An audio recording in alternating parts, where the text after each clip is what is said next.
Aujourd'hui, nous continuons sur la lancée de l'alimentation, de notre nourriture, de celle de nos animaux domestiques. Nous avons déjà compris que la variation, la complexité de l'alimentation est indispensable pour que les animaux mammifères supérieurs puissent garder leur santé. Et que les mammifères supérieurs, il faut quand même qu'on sache que la nature a bien fait les choses et la biologie, le langage de la vie nous l'indique. On savait, il y a 50 ans je crois, tout le monde savait que la chasse s'ouvre en septembre. Ça veut dire que les carnassiers que nous connaissons sous le nom de domestiques chiens et chats, eh bien, n'ouvrent la chasse.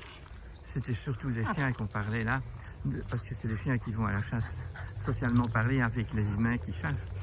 Et la chasse se fait donc à partir de septembre.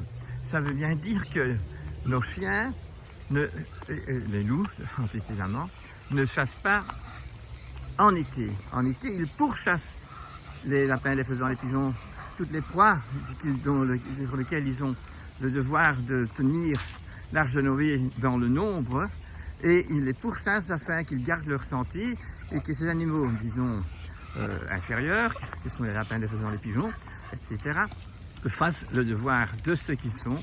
Et on a vu que quand dans les parcs, il n'y avait que des chiens en laisse ou tout à fait séparés tout seuls et pas en meute, et bien que les lapins se multipliaient beaucoup trop, et les pigeons également, parce qu'ils ne faisaient ni leur nid, ni leur terrier pour se protéger de l'attaque des carnassiers. Et voilà, la maladie myxomatose s'installe quand il y a un nombre trop grand de ces animaux-là. Et chez les pigeons, la volaille, c'est la peste. Voyons donc que pour nous également, manger de la viande en été, c'est pas du tout le bon moment. Tandis que au printemps, c'est le moment où la multiplication des lapins, des faisans et des pigeons se fait tellement qu'il faut limiter les nombres. Et donc, la meute va à la chasse et arrive à tuer les mamans, les adultes. Restent alors les poussins et restent alors les lapreaux. Eh bien, les lapreaux vont être mangés tout à fait en entier, avec le pelage, avec les plumes, qui sont faites du lait ou de l'œuf, et qui sont donc complètement digestes pour le petit louveteau. C'est ainsi que, d'une façon biologique, ils intègrent dans leur intérieur, dans leur fort intérieur, ils intègrent toutes les modalités biologiques de leur proie. Parce que quand ils sont adultes, ces proies, eh bien, et qu'ils sont pris par le loup, le chien, eh bien, le chien ne sait manger le rable du lièvre, ni la cuisse du poulet, étant donné que sur l'un, il y a une fourrure, donc un manteau de fourrure, et sur la cuisse du poulet et des oiseaux, il y a des plumes. Et donc, c'est pas le moment de les manger, surtout que on doit manger frais, c'est-à-dire on doit manger juste à la chasse, pas un cadavre qui est froid, il faut le manger tant qu'il est chaud. Et voilà pourquoi ils vont directement ouvrir l'abdomen et manger le contenu des abdomens de nos oiseaux et de nos volailles et de nos lapins, etc. Lièvres, etc. À l'intérieur, donc, dans l'abdomen, se trouve dans les boyaux, en train de fermenter, tout plein d'animaux qui s'appellent les insectes, et bouffis les mollusques, tout ce qui se trouve dans la faune et qui s'attache à la faune qui s'attache à la flore dans nos forêts. Et donc, ils mangent des aliments végétaux, des aliments, il faut toujours ajouter les insectes qui ont été broyés et qui fermentent dans l'abdomen à 45 degrés pendant 2-3 jours avant que le chien puisse les manger. L'intérieur de l'abdomen est 45 degrés, mais c'est quelque chose de bioactif. Donc il y a une augmentation de minéraux, de vitamines et de mariages qui se font entre tous les éléments qui sont dans cette soupe et qui augmentent la bioactivité, la biodynamie de l'aliment, surtout dans cette complexité mélangée.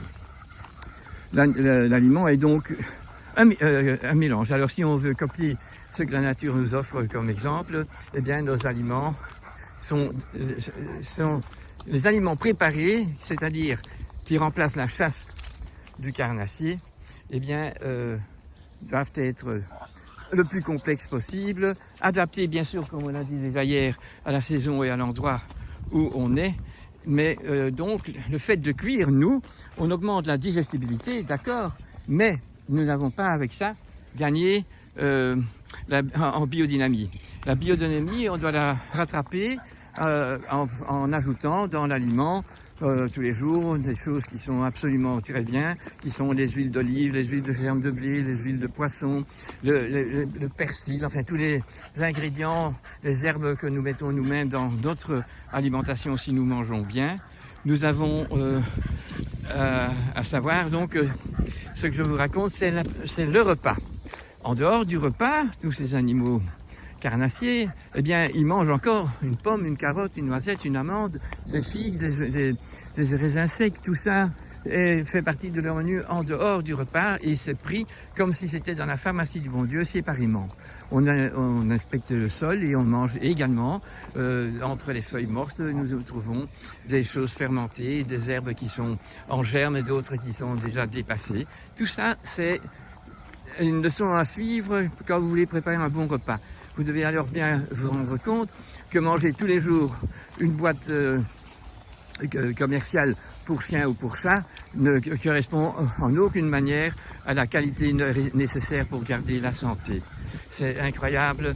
Nous voyons maintenant, moi qui ai 45 ans de pratique, qu'au début de ma clientèle, nous voyons des chats et des chiens, des chats qui arrivaient facilement à 25 ans en ayant vu 2 ou 3 fois le vétérinaire pour un accident ou un empoisonnement.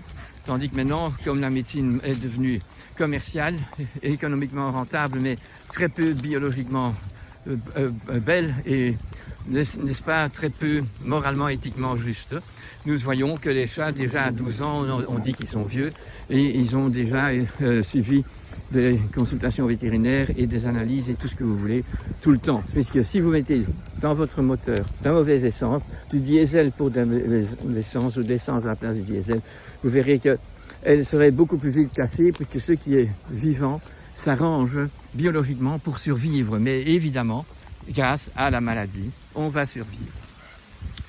Les amis, c'est lourd à attendre que plus on est professionnel, plus on suit des cours de diététique et qu'on le suit et qu'on fabrique des aliments dans une industrie, plus nous savons que nous sommes à côté de la plaque et que nous n'allons pas grandir en santé et que nous aurons déjà, et nous le voyons déjà chez les humains aussi, que la vieillesse c'est vraiment un parcours d'hôpital à hôpital, d'analyse à analyse, avec des maladies chroniques quasiment inguérissables de la manière dont on le fait. Il y a une survie, bien sûr, ok, mais nous ne suivons pas les lois de la biologie. Bio, ça veut dire la vie, logos, c'est le langage. Donc il y a un langage de la vie qu'on doit observer en regardant comment font les animaux et alors copier vraiment ça et pas limiter l'analyse à la formule chimique de l'aliment.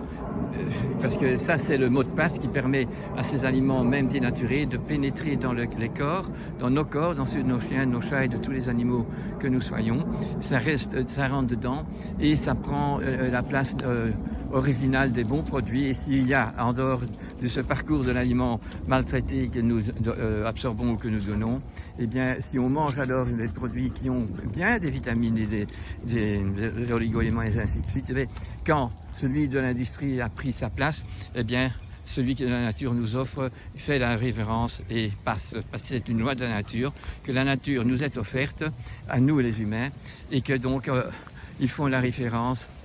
Donc, les arbres sont pas d'accord, mais doivent subir qu'on les abat en mesure incroyablement méchante aujourd'hui. Et ils vont tout faire pour repousser, sauf si c'est sur du béton. Alors, bien sûr, on devra subir après plus de CO2 puisque nous avons de moins en moins de chlorophylle. Tout a une logique absolument facile à concevoir, mais si on veut être conséquent, on pourrait aussi dire que c'est facile à concevoir, que la façon dont l'humanité fait aujourd'hui, grâce à l'industrie et grâce aux professionnels et aux académiciens qui travaillent vraiment vraiment au nom de l'économie et plus du tout au nom de la biologie. J'aime donc dans ces petites vidéos exprimer les devoirs que l'humain a et qui lui seront retournés en gratitude par la santé si nous suivons vraiment ces lois de la nature et que nous ne les transformons pas à pouvoir fabriquer avec des déchets de notre industrie et agroalimentaire, pouvoir faire des aliments qui conservent et qui sont même vendus chez les vétérinaires aujourd'hui.